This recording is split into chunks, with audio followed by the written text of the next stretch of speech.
Everyone, welcome to the channel. I hope कि आप सब बढ़िया होंगे और आपकी तैयारी भी बढ़िया चल रही होगी। और उम्मीद करते हैं कि जो हमने DSSB के फर्स्ट पेपर के लिए जो 30 डे का चैलेंज चलाया है उससे आपकी थोड़ी बहुत हेल्प हो रही होगी। हाँ, लेकिन उससे डाउट काफ़ी बच्चों के आ रहे हैं, यानी कि क्वेश्चन ये आ रहे हैं जिन बच्चों ने लेट स्टार्ट किया है।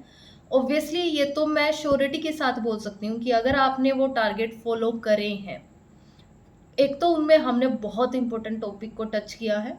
दूसरा, जितना भी हमें उनसे रिलेटेड कंटेंट मिला है, मतलब जो ज़्यादा से ज़्यादा जो जितनी इम्पोर्टेंट हो सकती है PDF नोट्स, वो हमने डाले हैं।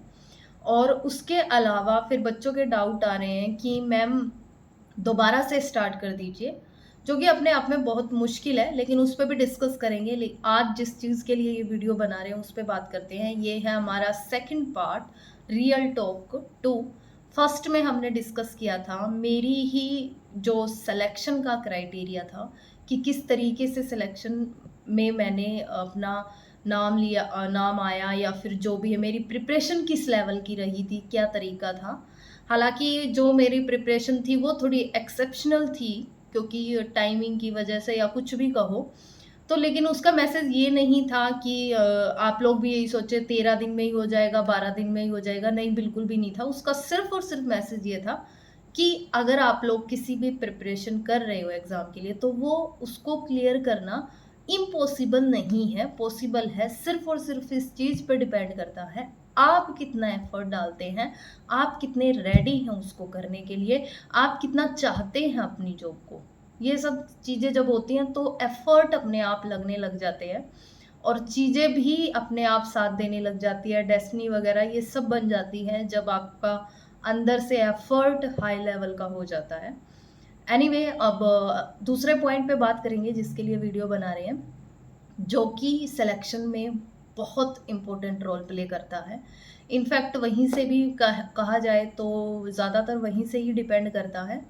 देखो, प्रिपरेशन का तो रोल होता ही है। बहुत सारे फैक्टर होते हैं किसी भी एग्ज़ाम को क्लियर करने के लिए। खाली ये नहीं है 24-24 घंटे हम पढ़े गए। बहुत ही हमें स्मार्टली प्ले करना होता है, अवेयर रहना होता है। क्योंकि अगर आप 24 घंटे पढ़े गए, माइंड की ऐसी सिचुएशन हो गई है, वो बिल्कुल डिप्रेस पढ़ के, तो वो सब चीज़ें भी फिर वो कोई फ़ायदा नहीं है। पेपर के टाइम पे प्रेशर इतना हो गया, फर्स्ट टाइम पेपर दे रहे हो, तो वो वहाँ पे कुछ समझ में, वहाँ तो कई बार ऐसी भी सिचुएशन देखी है मैंने खुद भी, कि आप पढ़ कुछ रहे हो और बोल कुछ रहे हो, कितना प्रेशर और पढ़ा हुआ इतना हैवी हो जाता है। इनफैक्ट आप 2+2 4 की जगह वहाँ पे 5 बोलने लग जाते हो और आपको खुद नहीं पता चलता। वो मिस्टेक हो जाती है जब आप घर आते हो, रिलैक्स होते हो, माइंड रिलैक्स होता है, तब आपको पता चलता है। तो इन सब चीज़ों से बचना बहुत ज़रूरी है। आज हम डिस्कस करेंगे कि एग्ज़ाम हॉल में पेपर को कैसे आपको हैंडल करना है या कैसे आपको अटेम्प्ट करना है। मेरे साथ क्या हुआ था वो शेयर करेंगे। इसलिए नहीं कि मैं कुछ अपना बता रही हूँ या नहीं, वो सिर्फ इसलिए कि क्या गलती हुई, क्या चीज़ें सही हुई और उनका असर क्या हुआ, आपको भी किस तरीके से करना है। DSSB की बहुत बड़ी बात ये है, बहुत इम्पोर्टेंट, जो कि अब आप सबको भी पता चल गया होगा। जो न्यू है, जिनको नहीं पता उन्हें बता देते हैं कि इसमें एक जो पैटर्न, एक तो ये फर्स्ट ईयर ही होता है, इसमें कोई बाद में और एग्जाम नहीं होते। फर्स्ट आप एग्जाम दो, स्पेशली टीचिंग वाली पोस्ट के लिए। नॉन टीचिंग में भी होता है, लेकिन कुछ होती है जिसमें Tier 2 भी होते हैं। तो जो ये टीचिंग वाली है, जिनमें सिर्फ और सिर्फ Tier 1 है, उसमें क्या होता है, आपको एक एग्जाम दो और फिर लिस्ट में नाम आ जाएगा, आपका सिलेक्शन हो जाएगा, इट्स ओके, फाइनल, आपको जॉब मिल जाएगी। लेकिन वो जो Tier 1 है, क्योंकि अभी इन्होंने Tier 1 लिया है, तो उसका ये क्या करेंगे, उस चीज़ को वसूलेंगे।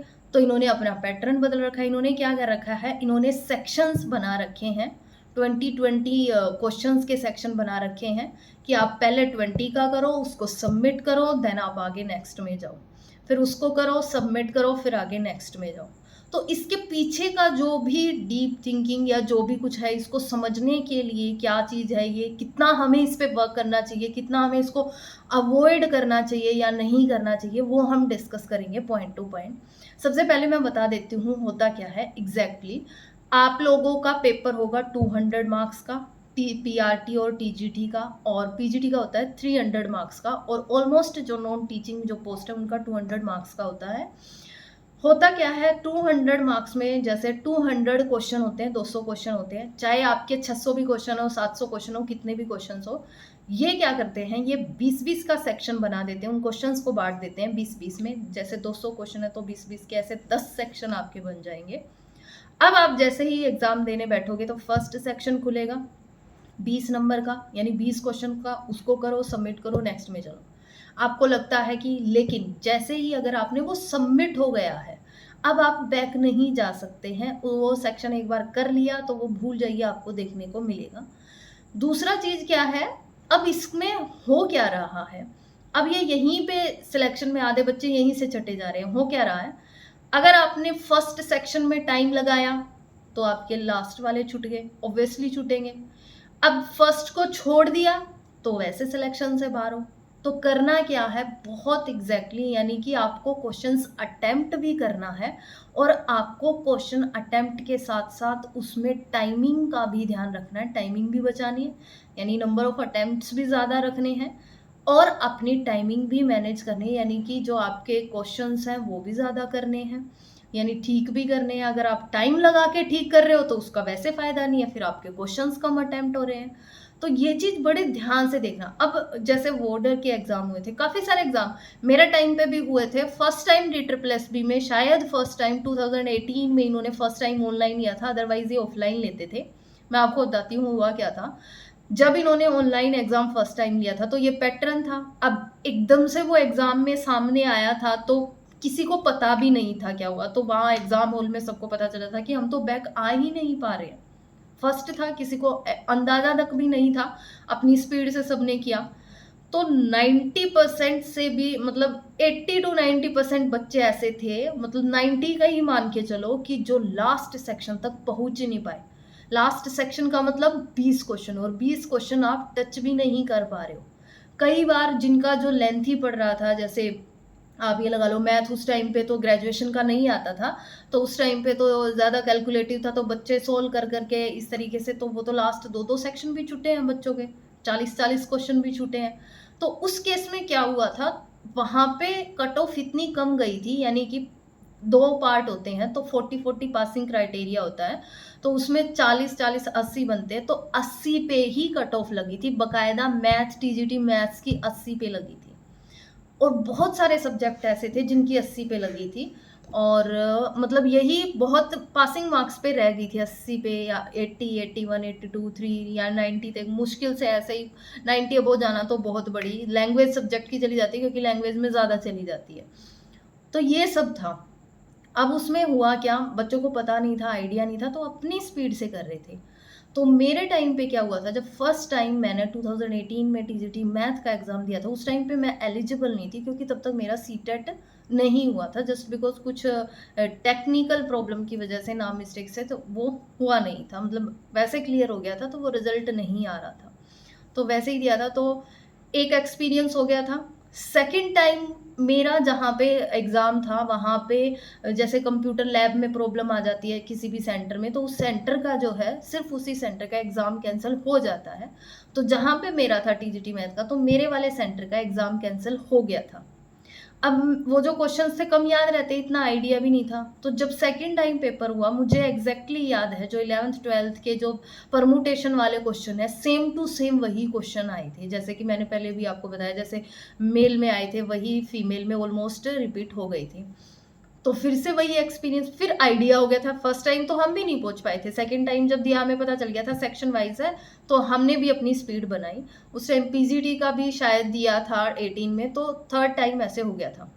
जब हमने 2021 में जब मैंने एग्ज़ाम दिया था, तो हालाँकि मैंने मॉक नहीं लगाए थे, मॉक का तो ख़ैर पता ही नहीं था कि मॉक भी कुछ होते हैं। तो जब हम एग्ज़ाम में गई तो मुझे ये आइडिया था कि सेक्शन वाइज़ वाला ये क्राइटेरिया है, और किसी भी हाल में करके, जैसे टीजीटी जो टीचिंग वाले जो एग्ज़ाम होते हैं, उनमें लास्ट सेक्शन वो टीचिंग मेथोडोलॉजी का रखते हैं, टीचिंग वाले जो सब्जेक्ट होते हैं, मतलब जो आपकी शिक्षण विद्या होती है उससे रिलेटेड रखते हैं, वो 10 मार्क्स का होता है टीजीटी पीआरटी में, और 20 मार्क्स की होती है आपकी पीजीटी में। तो लास्ट तो आसान हो गया, वो क्वेश्चंस तो 10 में से आप आराम से 9 अटेम्प्ट कर सकते हो, बहुत अच्छे से कर सकते हो, तो वहां तक पहुंचना बहुत जरूरी होता है। क्योंकि वहाँ पे अगर आपने 9 मार्क्स लेना 10 में से तो अपने आप में तो बहुत बड़ी बात हो जाती है, यानी कि सिलेक्शन में एक बड़े कंपटीशन में, तो उस केस में वहाँ तक पहुँचना था। और वहाँ तक भी पहले वाले क्वेश्चंस को अच्छे से अटेम्प्ट करके जाना, उनको भी नहीं छोड़ सकते। तो ये सब चीज़ें थी। तो आप जब एग्ज़ाम हॉल में बैठे हुए, मुझे नहीं पता वो प्रैक्टिस की वजह से हो रहा था, क्योंकि मैंने मॉक तो लगाए नहीं थे या तैयारी अच्छी हो गई थी। एक मेंटलिटी ये बनी हुई थी कि किसी भी हाल में लास्ट सेक्शन में पहुंचना है। तो मैं फर्स्ट क्वेश्चन को ही इस तरीके से करने में ये नहीं करने लगी थी कि हाँ भाई ये हो रहा है इसको कर लो, मतलब हो रहा है वो तो अपने आप ही, मतलब वो पहले ही वो स्पीड मेरी वो थी। जैसे आपने कई बार 10th 12th के एग्जाम दिए होंगे, एक तो हम स्टार्टिंग में एग्जाम करते हैं, एक लास्ट टाइम जब हमें पता चलता है 10 मिनट 15 मिनट रह गए, तो उस टाइम जो माइंड का जो लेवल होता है ना, वो मतलब अगर किसी बच्चे को चीटिंग भी, जैसे हमारी जब ड्यूटी होती है किसी बच्चे को जब चीटिंग भी करनी होती है, तो वो क्या करता है, वो वहाँ पे माइंड बहुत तेजी से वर्क करता है, चीज़ें बहुत तेजी से पकड़ता है। तो वो मेंटेलिटी मैंने स्टार्टिंग में ही बना ली थी कि भाई चीज इस तरीके से करना है कि ये मेरा लास्ट मोमेंट है, मतलब कि जो है टाइम कम है, स्टार्टिंग से ही वो स्पीड बना ली थी। क्योंकि स्टार्टिंग में अगर आप थोड़े से ये रिलैक्स होके चल रहे हो, फिर लास्ट में तो वो प्रेशर भी होता है, और फिर आपका टाइम पता नहीं आप पहुंच पाओगे या नहीं पहुंच पाओगे। तो आपको करना क्या है, स्टार्टिंग में ही वही स्पीड रखनी है कि जैसे कि मान लो 5 मिनट रह गए एग्जाम में, जल्दी से जल्दी से। क्यों? क्योंकि अगर आप ज़्यादा स्पीड से सोचने की रखोगे तो एक्स्ट्रा चीज़ें नहीं आएंगी, माइंड थोड़ा सा वर्क करेगा सही। तो आप जैसे ही आप अपने सेक्शन स्टार्ट करोगे, तो फर्स्ट क्वेश्चन हमेशा फर्स्ट ये रीजनिंग में देते हैं। उसके पीछे की वजह यही है, रीजनिंग टाइम लेती है। अगर आपने रीजनिंग को, कोई बच्चा छोड़ भी नहीं सकता क्योंकि रीजनिंग ऑलमोस्ट सब कर लेते हैं। अगर वहाँ टाइम लगाया तो पीछे का सेक्शन गया, नहीं लगाया तो वैसे सिलेक्शन से बाहर, क्योंकि रीजनिंग ऑलमोस्ट बच्चे अटेम्प्ट करते हैं। इसीलिए ये रीजनिंग को फर्स्ट रखते हैं, फिर ये जीके को रखते हैं थोड़ा सा बैलेंस पर, फिर ये मैथ को रखते हैं दोबारा से। यानी कि रीजनिंग और मैथ को अगर ये पहले ही रख दे तो इसका मतलब क्या हुआ, हम जो ऑलमोस्ट जो भारी चीज़ें जहाँ पे टाइम कंज्यूमिंग वाली वो पहले ही लग जाए, लास्ट तक हम आराम से करें। लेकिन फिर ये जीके को रख के फिर ये मैथ को रखते हैं, यानी हमारे फिर से टाइमिंग वाला सब्जेक्ट आता है जो टाइम लेता है। अब वहाँ टाइम लगाओगे तो लास्ट तक। तो नॉन टीचिंग एग्जाम के लिए मैं एक चीज बताना चाह रही हूँ, काफी बच्चे ऐसे हैं नॉन टीचिंग एग्जाम में 40 मार्क्स की हिंदी आती है और जो कि लास्ट में आती है, जो कि बहुत ईजी है। तो आपको वहां तक अगर आप लास्ट तक पहुंच गए तो आप बहुत अच्छा अटेम्प्ट करके आए हो, अगर लास्ट के सेक्शन तक पहुंच गए। मेरे टाइम पे जब मेरा एग्जाम था तो मैं फर्स्ट क्वेश्चन से ही उसी स्पीड से लगी थी कि प्रैक्टिस तो हो ही रखी थी, ये क्वेश्चन सही तरीके से करना है, नहीं हो रहा तो वहीं स्किप कर दो। अगर आपने स्किप नहीं किया, टाइम लगाया, तो आप पीछे के जो क्वेश्चन, क्या पता आगे जो लास्ट सेक्शन में वो ऐसे क्वेश्चन हो कि आपको एक बार पढ़ते ही आ जाए। तो आप एक क्वेश्चन में टाइम लगा रहे हो और 3 क्वेश्चन आपको ऐसे मिल जाए जो एक बार पढ़ते ही, तो 3 क्वेश्चन एक क्वेश्चन पे, और वो एक क्वेश्चन का आपको पता भी नहीं है होगा या सही नहीं होगा, तो 3 मार्क्स गए प्लस टाइमिंग गई आपकी। तो वही मैं कह रही हूँ, आपको इस स्पीड से बैठना है। यानी वो कब होगी जब आप इतने, इसीलिए कह रही हूँ कि मैं बार बार आपको प्रीवियस ईयर इतने क्वेश्चंस लगा लेने हैं, इतने लगा लेने हैं, प्रैक्टिस इतनी कर लेनी है। वो अल्टीमेटली अगर आपने प्रीवियस ईयर क्वेश्चंस की प्रैक्टिस लगा ली बहुत ज़्यादा और मॉक भी नहीं लगाए, तब भी आप बहुत अच्छे से वहाँ पे अटेम्प्ट, लेकिन आपको इस मेंटेलिटी के वो सब की नहीं बनती है। डिपेंड करता है पर्सन टू पर्सन। आपको इस मेंटेलिटी के साथ बैठना होगा कि बिल्कुल बहुत स्पीड वाले आपको, मैंने अभी भी देखा है कि सुनने में और करने में बहुत फ़र्क होता है चीज़ें, और बोलने में भी बहुत लोगों को मैंने बोला भी है, और जब वो करने बैठते हैं तो वही उनका क्राइटेरिया होता है, वही स्पीड होती है, तो वो बनती नहीं। वो आपको पहले बनानी पड़ेगी। कैसे बनानी पड़ेगी? ऐसे ही 200-200 के जब हम एक न्यू सीरीज स्टार्ट करेंगे तो उसमें यही काम करवाना है कि आप स्टार्ट करो, टाइमिंग का लगाना है कि टाइमिंग आपके पास, और आप पहले ही स्पीड से स्टार्ट कर दो। जैसे कि लास्ट क्वेश्चन आप कर रहे हो, जैसे टाइम खत्म होने वाला है, उसी स्पीड से आप स्टार्ट करो। कोशिश करो जहां चीजें अटक रही हैं एक बार उसको छोड़ दो, थोड़ा सा भी अटका छोड़ दिया, फिर एक बार दोबारा से उसको करने की कोशिश करो। अगर बन पा रहा है तो ठीक है, नहीं बन पा रहा तो स्किप इट, उसको स्किप कर दो, नेक्स्ट सेक्शन पे चलो, नेक्स्ट क्वेश्चन पे चलो, और ऐसे ही करते जाओ। और कोशिश करो, देखो जब मेरे टाइम मैंने ऐसे ही, मैं मतलब रीजनिंग में क्या हुआ था, ऐसे ही क्वेश्चंस करे और चले गए, मतलब जो नहीं आया रीजनिंग, मतलब रीजनिंग में तो 1-2 क्वेश्चंस पे ही अटके थे, वरना ऑलमोस्ट कर दिए थे। और जीके में जितने हो रहे थे वो हो रहे थे। जीके का आपको ये टाइम नहीं लगाना, क्या पता पढ़ने से हो ही जाए, जो हो रहे हैं वो हो रहे हैं, जो नहीं हो रहे हैं वो नहीं होंगे, उन पे टाइम नहीं लगाना। उसका फ़ायदा होता है। मैंने नहीं लगाया, मैंने एक बार पढ़ा, आ गया तो ठीक है, नहीं आया तो उसको वहीं छोड़ दिया, पीछे मुड़ के नहीं देखा। मैथ में गए, मैथ में भी ऐसे किया, इंग्लिश में भी ऐसे ही किया। हिंदी में थोड़ा टाइम लगाया था क्योंकि हिंदी में तैयारी करी थी, तो मैं नहीं चाहती थी कि तैयारी वेस्ट करी जाए। मतलब हिंदी तैयारी तो और सब्जेक्ट की भी करी थी, हिंदी की बेस्ट करी थी मैंने बहुत अच्छे से, तो मैं नहीं चाहती थी कि वो वेस्ट चली जाए। तो हिंदी के तो मैंने मतलब ऑलमोस्ट बहुत अच्छे से अटेम्प्ट करते, अच्छे मार्क्स भी आए थे हिंदी में। फिर मैथ्स में पहुंच गए थे, और फिर मैथ्स में क्योंकि मैंने आपको बताया था सारा ग्रेजुएशन का आया था, तो वो सारे करते पढ़ते गए, करते गए, पढ़ते गए, करते गए, और लास्ट तक पहुंच गए थे। और मेरा एग्ज़ाम शायद 5 मिनट पहले हो गया था। तब उस टाइम पे फीलिंग आ गई थी जैसे, क्योंकि आप जब बैठोगे ना अपने आप में DSSB के लास्ट सेक्शन तक पहुंचना, सही में ये बहुत बड़ी बात है। क्योंकि वहाँ पे जब आप बैठते हो ना, यहाँ बोलने में सुनने में चीज़ें लगती हैं, लेकिन जब आप बैठते हो ना और वो सेक्शन जब सबमिट होते हैं और आप पीछे नहीं जा सकते, वो फीलिंग जो होती है कि इसको करूँ छोड़ूँ, अगर कर दिया तो आगे वाला क्वेश्चन गया, छोड़ दिया तो भाई फिर ये दोबारा मैं इसमें नहीं आ सकती, तो वो फीलिंग यहाँ नहीं, आप एग्जाम हॉल में बैठोगे तब पता चलेगा।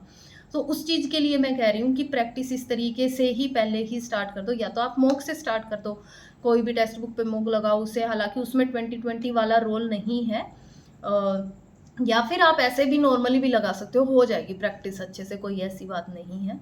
तो ये सब बहुत इंपॉर्टेंट चीज़ें थी, तो ये बतानी आपको ज़्यादा ज़रूरी समझी थी कि एग्ज़ाम हॉल के लिए आपको किस तरीके से प्रिपेयर करना है। ये नहीं है कि अकेले तैयारी ही रोल प्ले करती है, सिलेक्शन में बहुत चीज़ें होती हैं। एग्ज़ाम हॉल में आपका डर, एग्ज़ाम हॉल में किस तरीके से अटेम्प्ट किया, क्या सब चीज़ें, टाइम पर पहुँचना, और भी बहुत सारी चीज़ें होती हैं। और एक और इम्पोर्टेंट चीज़, हम एग्ज़ाम से सारी चीज़ें जो डिस्कस करेंगे वो इसलिए करेंगे कि पढ़ाई के साथ-साथ आपको कुछ ऐसी चीज़ें भी पता चलती रहे, जिससे आपके एग्ज़ाम में हेल्प होगी। पढ़ाई की तो हम कर ही रहे हैं, डेली का टारगेट बना रहे हैं, जो भी हमें लग रहा है वो सब। इसके अलावा अगर आपके कोई भी डाउट हो तो आप कमेंट में पूछ सकते हैं। डिस्क्रिप्शन में आपको ग्रुप का लिंक मिल जाएगा जहाँ पर हम सारा कंटेंट भेजते हैं, और वहाँ पे आप ग्रुप ज्वाइन कर सकते हैं। कोई भी डाउट हो वो भी पूछ सकते हैं, पर्सनली पूछना चाहे तो भी पूछ सकते हैं। कोशिश तो यही रहेगी कि हर तरीके से आपके डाउट सोल्व हों। और उसके बाद अब हम नेक्स्ट टारगेट की वीडियोस आपके पास आती रहेंगी, जो नेक्स्ट जो टारगेट, और जो बच्चों के ये डाउट हैं कि हमें न्यू टारगेट चाहिए, तो उसका भी सॉल्यूशन करेंगे। एंड जो सब्जेक्ट वाइज काफ़ी के मैथ्स को लेके हैं, वो भी धीरे धीरे करेंगे, मतलब काम चल रहा है। आप एक बार थोड़ा सा पेशेंस रख के चीज़ें करते रहिए। और ये जो चीज़ें बताई जा रही है ना कि एग्ज़ाम हॉल में क्या करना है, मैंने तैयारी कैसे करी, ये सब ऐसे ही नहीं बताई जा रही हैं।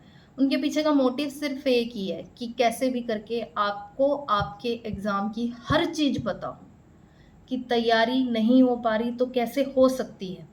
एग्ज़ाम हॉल में क्या हो रहा है या क्या हो सकता है, किस तरीके से उस सिचुएशन को हैंडल करना है, सब आपको बताया जाएगा। यानी हर पॉसिबल, मतलब कि हर पहलू को टच किया जाएगा, जिससे कि मैक्सिमम से मैक्सिमम आपकी एग्ज़ाम के लिए हेल्प हो। फिर भी अगर आपके कोई भी डाउट हो, आपको लगे कि मैम ये चीज़ें समझ में नहीं आ रही हैं, कोई भी कमी लगे, अच्छा लगे तो बताना, तो आप कमेंट में बता सकते हैं। नेक्स्ट वीडियो में मिलेंगे एक रियल टॉक 3 के साथ, ऐसी ही जो आपके एग्ज़ाम में हेल्प करेगी। और कोशिश करेंगे कि ऐसे टीचर्स के साथ एक डिस्कशन रखें जिनका सिलेक्शन हुआ है, उनकी क्या स्ट्रेटेजी रही है, सबको कंपाइल करके एक आपकी भी बन जाए। तो मिलते हैं नेक्स्ट वीडियो में। Thank you, have a nice.